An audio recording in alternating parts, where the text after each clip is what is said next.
Welcome to the COVID-19 Health Screenings, Best Practices and Procedures for Screening Students, Staff, and Visitors. Screening for signs and symptoms of COVID-19 will help to reduce the possibility of exposure of COVID-19 to students, staff, and visitors. As a screener, what should I know? The signs and symptoms of COVID-19 and MISC. Screening questions, maintaining confidentiality, proper temperature taking, personal protective equipment or PPE, and how to use it. How to perform screenings. If social or physical distancing cannot be achieved 6 feet or more, barriers or partitions may be used to help create a separation between you and another individual. During the screening process, temperatures will need to be taken, which will require you to get close enough to take a temperature. Since you will be in close contact for a short time with others, your employer will need to supply you with PPE. At a minimum, PPE can include face coverings. It is suggested to use a surgical mask while conducting the screening process, as well as a face shield. Additional PPE can include gowns, gloves. However, reliance on PPE alone is a less effective control and more difficult to implement given PPE shortages and training requirements. Upon arrival, wash your hands and put on a face covering. If applicable, eye protection such as goggles or disposable face shields that fully covers the front and sides of your face, and have on hand disposable gloves.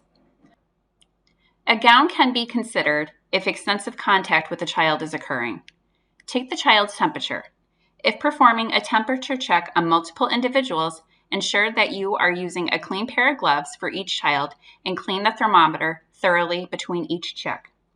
If disposable or non-contact temporal or infrared thermometers are used and there was no physical contact with an individual, you do not need to change your gloves before the next check. If you use non-contact thermometers, clean them with alcohol wipes or isopropyl alcohol on a cotton swab between each client. You can reuse the same wipe if it remains wet. After each screening, remove and discard gloves and use an alcohol-based sanitizer that contains at least 60% alcohol, or wash your hands with soap and water for at least 20 seconds. Those who are waiting to be screened should be at least 6 feet apart. If someone presents with any symptoms or a fever, they should be sent to an isolation room until they are able to return home. Confidentiality must be maintained when conducting these screenings. COVID-19 symptoms. Symptoms may include fevers or chills, cough, shortness of breath, or difficulty breathing, fatigued muscles or body aches, headache, new loss of taste or smell, sore throat, congestion or runny nose, nausea or vomiting, and diarrhea. Look for emergency warning signs for COVID-19. If someone is showing any of the following signs, seek emergency medical care immediately. Trouble breathing, persistent pain or pressure in the chest, new confusion or the inability to wake or stay awake, bluish lips or face. Multi-system inflammatory syndrome in children, MISC. If a child experiences a fever of 100.4 degrees Fahrenheit or more, lasting more than 24 hours, and at least one of these symptoms, their parents should be contacted immediately for medical treatment. Unusual weakness or fatigue, a red rash, abdominal, belly pain, vomiting and diarrhea, red, cracked lips, red eyes, swollen hands or feet. Emergency signs to be aware of that warrant immediate medical attention. Seek a medical care provider right away if your child is showing any of these emergency warning signs. Trouble breathing, pain or pressure in the chest that does not go away, new confusion, inability to wake or stay awake, bluish lips or face, severe abdominal pain. In this slide, you see what screening questions should be asked. When conducting screenings, you should maintain confidentiality to ensure others do not observe any of the responses. These screening questions shall be asked of all students, staff, and visitors. Daily screening logs will need to be reviewed on a daily basis and maintained. Please become familiar with the log that your district will be using. When recording responses, no temperature readings should be noted other than a pass or fail indication. Review and understand your district's protocol for those who have either answered yes to one or more of the screening questions or who present with a fever over 100 degrees Fahrenheit. Temperature check. There are many types of thermometers. It is recommended that when performing the daily screening and temperature checks, that a non-contact infrared thermometer be used. Always follow instructions from the manufacturer. Hold the NCIT sensing area perpendicular to the forehead. Instruct the person to remain stationary. The distance between the NCIT and the forehead is dependent upon the manufacturer's instructions. Do not touch the sensing area of the NCIT and keep sensor clean and dry. Any student, staff, or visitor that presents with a temperature of 100 degrees Fahrenheit or greater will not be allowed to enter the building. Students should be placed into the designated supervised isolation room, and their parent and guardian must be called to pick their child up. In the above photos, you will see which is the correct way for taking a temperature. The top left photo shows the taker does not have the NCIT perpendicular to the person's forehead. The top right photo shows that the person being checked is in direct sunlight.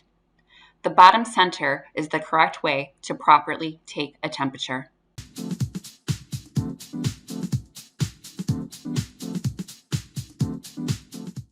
Hi, I'm Janet Dessens, school nurse in the BOCES Bridges program at Oneida Herkimer Madison BOCES. I'm Julie Shankman, and I'm a nurse practitioner at Oneida Herkimer Madison BOCES for itinerant services. I'm Tammy Giuliano, the registered nurse at Middle Settlement Academy at Oneida Herkimer Madison BOCES. I'm Elena Broccoli, and I'm a school nurse in the Career Technical Education Center at Oneida Herkimer Madison BOCES. We begin this school year with many uncertainties surrounding COVID-19. But together we can be proactive in our screening procedures and do our best to keep everyone safe.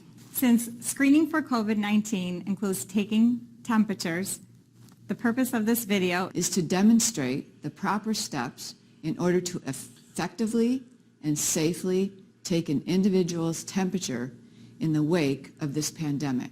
Thank you, and we hope you find this informative and helpful.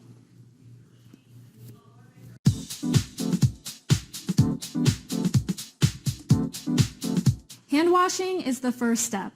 Here we are demonstrating the proper technique to wash your hands. All parts of the hands must be washed with warm, soapy water for at least 20 seconds. This includes the palms of the hands and underneath the fingers, in between the fingers, the backs of the hands and tops of the fingers, the nail beds, underneath the nails, and the wrists.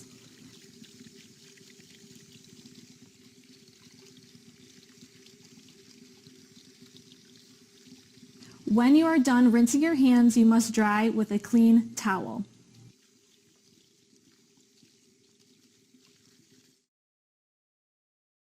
When a sink and soap are not available, a facility-approved alcohol-based hand sanitizer may be used. Be sure to wipe your hands until dry with the hand sanitizer.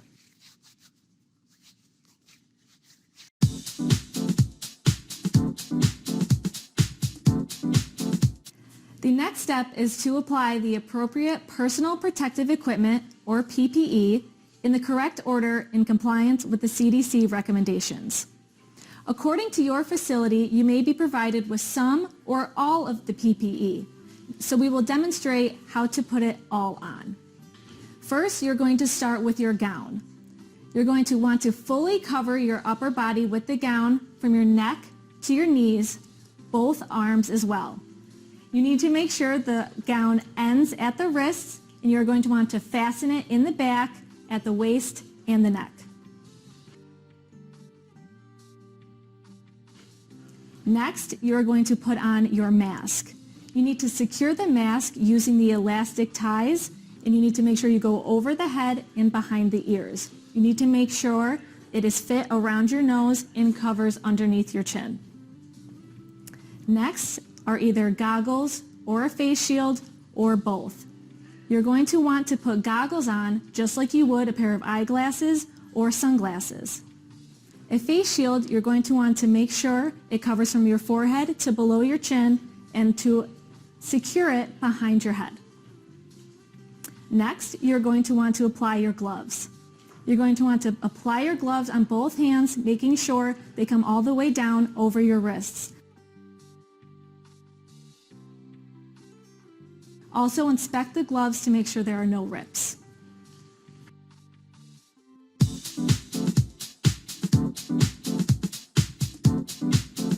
Now we're going to talk about how to take the temperature. First, you need to turn on the thermometer. You need to hold the thermometer 3 to 5 centimeters away from the individual's forehead. You are going to hit the scan button and wait for an audible beep and a reading to come on the screen. You need to wait 3 seconds in between each screening between individuals. If the individual's temperature registers less than 100 degrees Fahrenheit, the individual may pass and enter the building. If the individual's temperature records higher than 100 degrees Fahrenheit, the individual must be placed to the side, away from others, and the nurse or administration will be called. This student will be placed in an isolation room for further evaluation, such as follow-up temperature screenings. In this case, you are going to follow the procedures and steps to call the nurse or an administrator to take over from there. Before screening, you are going to want to instruct the individual to remove anything that may be blocking their forehead, such as hair, a hat, or a head dressing.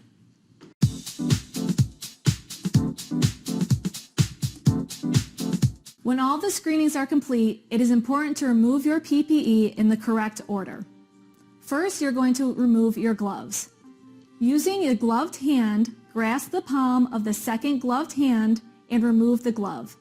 Hold that discarded glove in that hand. Next, you're going to use your ungloved hand and slip it underneath the glove hand, not touching the outside of the glove.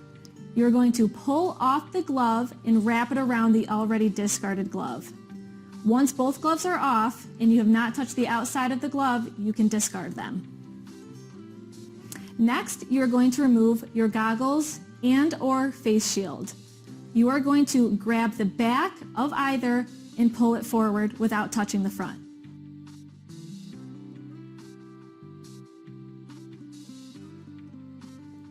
Next, you are going to remove your gown.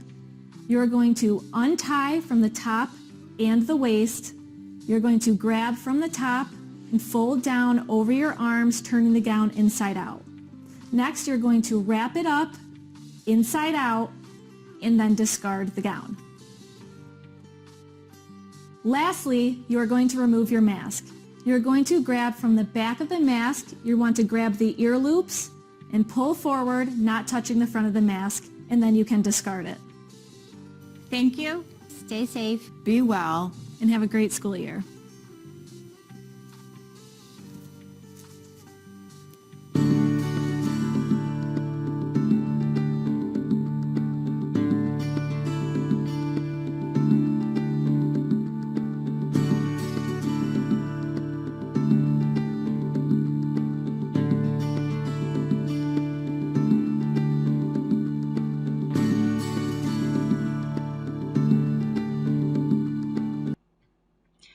Thank you for attending this training. Please remember that this training is just an awareness of how you can conduct this activity. Follow protocols or procedures outlined by your district. Please also let them know if you need further clarification on any of the specific topics that have been covered. If you have any questions regarding this awareness training, please contact the Safety Office at safetyoffice@oneida-boces.org or your district contact. Thank you.